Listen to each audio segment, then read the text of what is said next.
We're going to get started with the homecoming of an American teacher held by Russia for more than 3 years. 63-year-old Marc Fogel, who was sentenced to 14 years in prison for possession of medical marijuana, arrived last night at the White House and was greeted by President Trump, where Fogel expressed his gratitude for his family.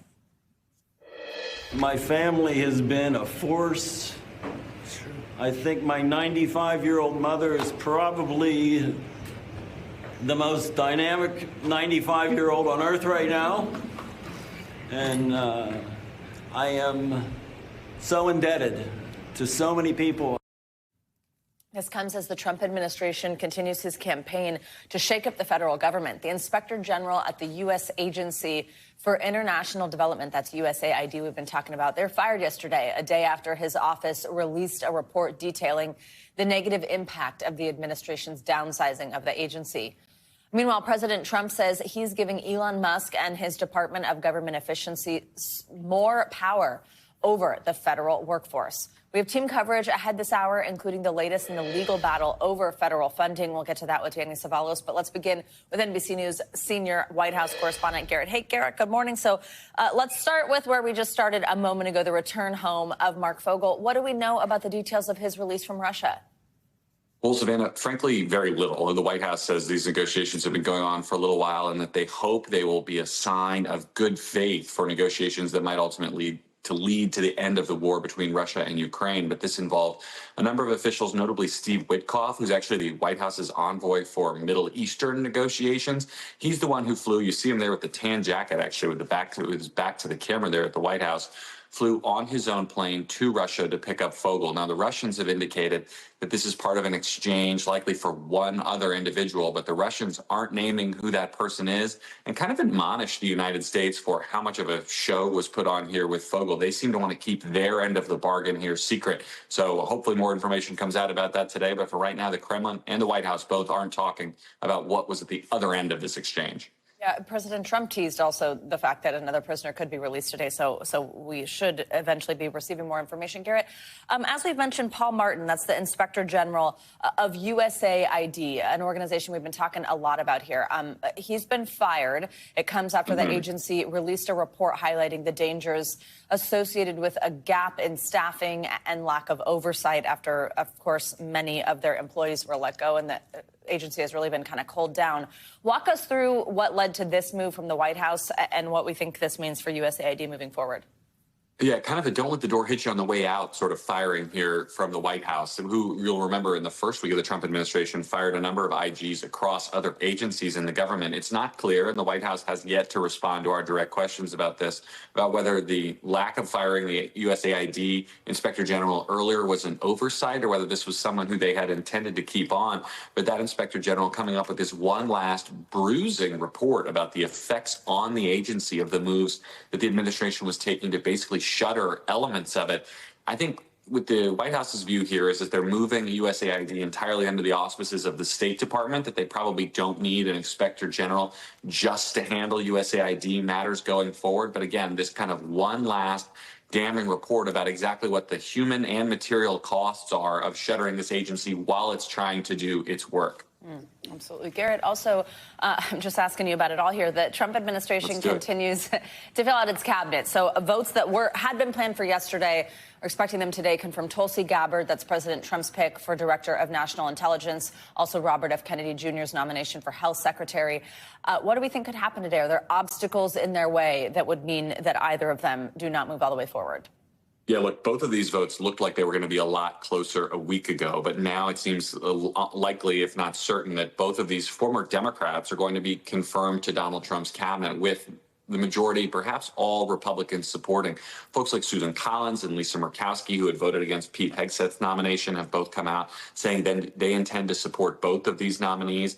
To the degree that there are wild cards remaining on the Republican side, they are, ironically, Mitch McConnell, the former majority leader, and John Curtis, who took Mitt Romney's seat in Utah. They've been more skeptical of these nominees and have a bit more of an independent streak based on different elements of their position in the party that could get them to vote no. But that's just 2 Republican no votes. If every other Republican sticks together, both of these nominees would be confirmed without J.D. Vance having to come back from Europe to cast a tie-breaking vote.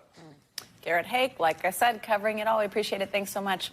Well, that fight over the future of USAID is one front in the brewing battle over the powers of the executive branch when it comes to federal spending. With Elon Musk at his side in the Oval Office yesterday, President Trump's claims the downsizing effort has already exposed billions of dollars of government waste and corruption. NBC News senior White House correspondent Gabe Gutierrez has the details. Tech titan Elon Musk with his young son in the Oval Office. If we don't do something about this deficit, the country's going bankrupt. Defending his aggressive push to downsize the federal government. If you have rule of the bureaucrat, if the bureaucracy is in charge, and then what meaning does democracy actually have? But the leader of President Trump's Department of Government Efficiency, or DOGE, the wealthiest man in the world whose businesses have massive federal contracts, was also pressed about potential conflicts of interest. All of our actions are fully public. I fully expect to be scrutinized and get a daily proctology exam, basically. Might as well just camp out there. So it's not like I think I can get away with something. Following criticism from Musk, the Department of Homeland Security firing several FEMA workers, accusing them of circumventing leadership by using taxpayer money to pay for New York City hotels for migrants. The public is saying, why are we paying all this money? This for years. This has gone on. But Musk was pressed about what Democrats call a hostile takeover of government. You couldn't ask for a stronger mandate. The people voted for major government reform, and that's what people are going to get. Democrats also argue a constitutional showdown may be brewing as the Trump administration faces mounting legal challenges over its cost-cutting moves. Public employees who serve this country well. You should be respected, not rejected. Over the past week, judges have temporarily hit the brakes on President Trump's freezing of some federal spending, which was challenged by several blue states, and offering federal workers buyouts opposed by some unions. And now a judge who's an activist judge wants to try and stop us from doing this. Why? Why would they want to do that? I campaigned on this. I campaigned on the fact that I said government is corrupt. And it is. Vice President J.D. Vance in Paris after suggesting judges aren't allowed to control the president's legitimate power, setting up a new battle over presidential authority. The issue here isn't the courts trying to control the president. It's the president trying to control the law. I agree wholeheartedly with Vice President J.D. Vance. What DOGE is doing is making sure that your taxpayer dollars, all of us, are spent in the way that they're intended to be spent. President Trump. Maybe we have to look at the judges. I think it's a very serious violation. Saying he'll follow court rulings. I always abide by the courts, and then I'll have to appeal it. Our thanks to Gabe Gutierrez for that report. Well, so far, President Trump has not committed to seeking congressional approval for the massive overhaul of federal agencies he and Musk are pushing for. Well, NBC News has learned that a senior official at the Federal Emergency Management Agency, that's FEMA, is getting swept up in the legal challenges over the president's attempt to exert control over federal spending. That official ignored a court order by instructing her subordinates to freeze funding for multiple grant programs. According to screenshots of an email obtained by NBC News, the official followed President Trump's memo calling for a freeze of federal funding. It happened on Monday, just hours after a federal judge issued a court order demanding that the Trump administration release those funds. In the email, which was shared by a recipient who requested anonymity due to fear of retaliation, a FEMA director told her team to pause funding for awards programs. It includes financial assistance for things like emergency preparedness, firefighting, and protecting churches from terrorism. The senior FEMA official who sent the email didn't respond to NBC News' request for comment. That was a lot there. So let's bring in Danny Zavales here on set to talk through it. Okay, so this is sort of like, correct me if I'm wrong, this is how federal employees are kind of getting swept up in this kind of tug of war between the president and executive power and these federal courts. This one particular employee following President Trump's orders, coming though after a court said, hey, that's not happening right now. Explain kind of the awkward legal position that some of these federal employees are in. This is a really difficult spot because defiance of a court order is contempt. It could be even criminal contempt. There's civil contempt and criminal contempt. And individuals within the executive branch are far more susceptible to being held in contempt than the executive himself, than the president, because you run into all kinds of immunity and separation of powers issues. But I suspect that it would be much easier to hold someone in the administration liable or guilty for contempt. The problem is that person is probably also getting orders from his or her superior, saying, this is what you are directed to do. And now we have a classic, I was ordered to do it defense. Hopefully it doesn't come to that, but that is the conflict that we see potentially happening with these folks in the administration, not the president himself, but the people carrying out the policy. This also comes as we've been playing for viewers this morning. We heard the comments from President Trump. Maybe we need to look at the judges if they are opposed to, cutting federal spending. It comes as Elon Musk. There's a picture right there, right now. He might be saying that in this picture when he said that this is what the people voted for and we're going to give it to them. For people who are hearing those comments and then wondering, so what are these judges saying? Why are they pausing this? Why are they saying that it can't go forward? What's happening? Yeah, this is a centerpiece of Trump's statements. They're vague enough that you're not entirely sure what he means. When he says, look at judges, that could mean I'm going to appoint more judges that I like, which is perfectly fine. If it means something else, like ignoring what they tell us to do and ignoring court orders, that may not be so fine, at least constitutionally speaking. But going forward, I mean, until the administration gives an order to defy court orders, then, that could be a situation where we have that dreaded word constitutional crisis potentially. There's been a lot of talk, like opinion columns, that kind of thing, where are we on this cusp of a constitutional crisis? I mean, obviously there was specific ones like birthright citizenship, that kind of executive orders that directly were in conflict with the Constitution. Yesterday, we actually heard from a Supreme Court justice. This is Justice Sonia Sotomayor. She's a liberal justice. She weighed in on this balance of power issue, this question of how much executive power actually exists. Can courts check that? Let's take a listen. Our founders were hell-bent on ensuring that we didn't have a monarchy. And the first way they thought of that was to give Congress the power of the purse. Court decisions stand. Whether one particular person chooses to abide by them or not, it doesn't change the foundation that it's still a court order that someone will respect at some point. Danny, remind us of, we all grew up hearing the term checks and balances, how they come into play at a moment like this, and if we do kind of end up in a constitutional crisis, how that's ultimately litigated. A lot of very smart people in the last 72 hours have written very thoughtful pieces about how we may be in a constitutional crisis. It may be I'm in the minority. I don't believe we're there yet, because I have a sort of bright line. The mere fact that someone, the executive branch, does something unconstitutional is not a constitutional crisis. Right. The mere fact that the administration does something unprecedented or even outrageous is not a constitutional crisis. I think we should use that term sparingly, because a constitutional crisis, in my view, only arises when there is a situation that the Constitution simply has no answer for. Requiring the courts to deal with a bunch of executive orders, not a constitutional crisis. That's what the courts are for. When a court issues an order and the president defies it, now we may be in constitutional crisis land. All right. Danny Savalas, appreciate it as always. Thanks for being here. Now let's get to our other big story. This is that winter weather system sweeping across the United States. You might see it right outside your window. Multiple storms are bringing heavy snow and frigid temperatures to a huge swath of the country, creating messy and in some cases dangerous conditions.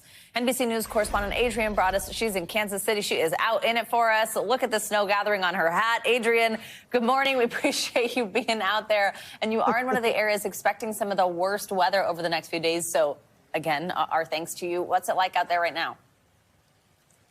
As you see, Savannah, the snow is falling, and I can tell you we've seen this moderate snowfall for the last 2 hours or so. It's been steady and nonstop. Here in downtown Kansas City, you can no longer see the skyline. When I woke up this morning, I could see it, but that is not the case now. The roads are snow covered. You may be able to hear the sound of some folks working behind us. They're working to clear some of those side streets there. But here in Kansas, they're expected to get 3 to 6 inches over the next 2 days. And right now, we're in the heaviest period of this snowfall. Adrienne, what are some of the biggest concerns as the storm moves through the area? I mentioned it can create dangerous conditions. What should people keep in mind? Oh, certainly. Not just here in Kansas City, but across the country. At least 90 million people are under these winter weather alerts. And overnight, we saw some severe conditions. The big concern, snow and ice, for example, especially when those bridges ice over. We've seen video where people were sliding off of the road into ditches. We've seen cars flip over. That is one of the major concerns. Also with the ice in some parts of the country, it was so heavy, the ice blanketed the tree branches, causing those branches to fall and even bringing down power lines. Beyond the ice, the other big concern out west is the potential for flooding, especially in those areas that were hard hit by fire. The big concern is with the flooding and the debris possibly sliding away, Savannah. Adrian, how are officials preparing for the winter storm? Not only here in Kansas City, but across the country, we've seen public works departments already preparing and getting ready. For example, on Monday here in Kansas City, they started pre-treating the roads, and their workers are working overtime. It's all hands on deck. They have hundreds of snowplows and more than 400 workers ready to work in those shifts and go out and make sure the main streets are cleared. But as you can see behind me, not a lot of people out on the roads right now. But for those who may be traveling, whether you're here or across the country, if you have to be out, take your time. Back to you. Adrian, please go get warm. Thank you so much. Well, let's get a closer look at how this series of winter storms could impact your area with your Morning News Now weather. Angie Lastman is back with us. She's here in studio. Angie, good morning. Welcome back. Hi there, Savannah. Good morning. It's great to be back with you. We've got a whole lot to talk about. Multiple storm systems for the east, for the west. So let's start with the east. We've got these back-to-back winter storms that you heard Adrian just mention. Storm number 1 is exiting, but we're still seeing a little bit of this kind of lingering snow and wintry mix. And of course, we've got the rain draped across parts of the south. And then we've got this next storm system that's going to develop and continue to work its way east over the next couple of days. That is centered over the plains for now. So no surprise that we've got alerts across much of the country. 97 million people under winter alerts, and we've got those flood alerts topping about 15 million at this hour. One thing to note across the south today, 10 million people going to see the potential to have some of these stronger storms develop and maybe even spin up a tornado or two. We could see some strong winds close to 60 miles per hour or higher. The hail risk is low, but again, this includes Montgomery to Baton Rouge, so something to watch for through the afternoon hours and into the evening hours today. And boy, is this going to be a mess even as we get into the later parts of today and into tomorrow. Across parts of the plains and the Great Lakes, that's where you'll see the heaviest snow setup through the day today. It's the ice, the rain across the south and the northeast. And we're going to see that lasting even into the early hours of tomorrow morning. So across the northeast, it'll be a little bit difficult for that early morning commute. You'll notice the snow still sticks around for much of northern New England tomorrow, even into the later parts of the day. But most of the system is going to work offshore. We'll still see some of that snow lingering for parts of the Great Lakes too.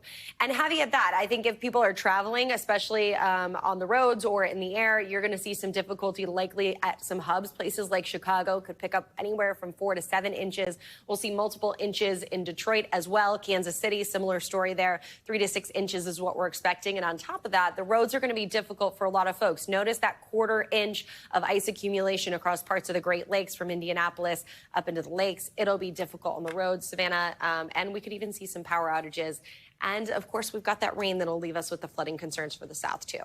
Is that all? Well, no, actually, we've got stuff going on the West Coast too. Heavy rain. You heard Adrian talk about. We'll talk about that a little later too. Angie, thank you. You got it. And turning back to Washington, in an extraordinary speech on the floor of the House of Representatives, Republican Congresswoman Nancy Mace of South Carolina publicly accused her ex-fiancé and several others of a long list of serious sex crimes, allegations that they all deny.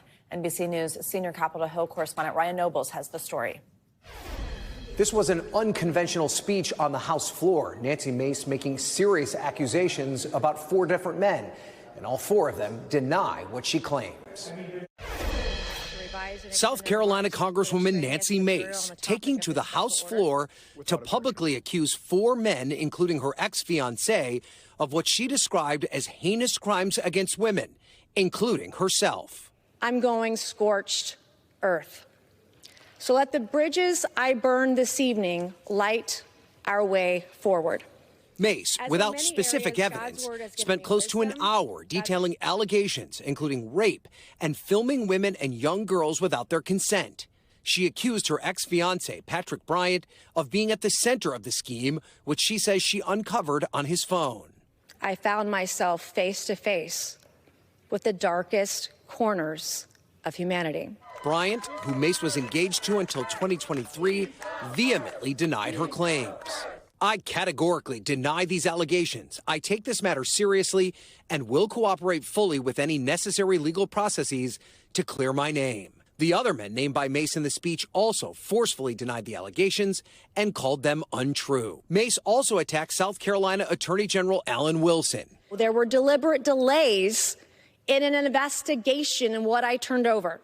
Wilson, who could be a future political rival of Mace's in the South Carolina governor's race, said the Congresswoman has her facts wrong. She's never voiced any concerns about her case. And had she raised any concerns, I would have been completely shocked because I was unaware that she had a case being investigated. By giving her speech on the House floor, Mace has wide latitude under the Constitution's speech and debate clause, which protects members' comments from lawsuits. But those comments need to be part of legitimate legislative activity. Mace argued the allegations were part of her rationale for introducing bills related to the protection of women. A source with direct knowledge tells NBC News she consulted with a lawyer to make sure the speech was constitutionally protected. Of the 4 men that Mace made accusations about on the House floor, only one is under criminal investigation, her ex-fiancé. The South Carolina Law Enforcement Division saying that there is an active probe into allegations of assault, harassment, and voyeurism, but no charges have been filed. All right, Ryan, thank you very much. Well, Steve Bannon, a longtime ally of President Trump, has pleaded guilty to felony fraud charges here in New York for helping to defraud donors who were giving money to build a wall at the southern border. The 71-year-old was sentenced to 3 years conditional discharge. That means no jail time, and waived his right to appeal. Bannon and several others were charged with defrauding people who gave money for that construction of the southern border wall during President Trump's first term. Prosecutors say he swindled donors who contributed more than $15 million in 2019 as part of a fundraising drive called We Build the Wall. Thanks for watching. Stay updated about breaking news and top stories on the NBC News app or follow us on social media.